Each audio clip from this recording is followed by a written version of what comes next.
Hey, Smarty stars, welcome to your channel, Smarty Kid TV, where you learn, laugh and explore. Today's video is very interesting and useful for smart kids. A robot scientist pops bubbles to explain science, e.g., air pressure or buoyancy, but gets carried away, floating away in a giant bubble with a goofy scream. Here we learn simple science concepts, e.g., why things float.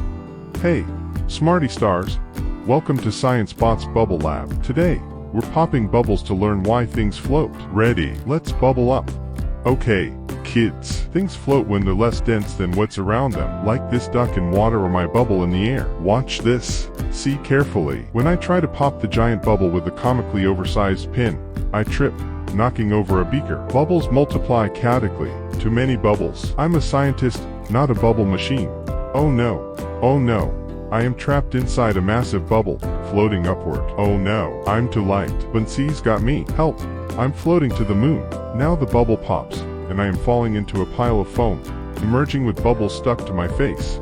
So, kids, things float when they're less dense, like helium in bubbles or ducks in water. Try this. Blow bubbles at home and see what floats. Next time, I'm sticking to slime. Bubbles are too wild. Ask an adult to help with bubble experiments. Subscribe for more ScienceBot chaos. Thank you very much for watching the Smarty Kid TV. Please subscribe to the channel for more learning, more laughing, and more exploring.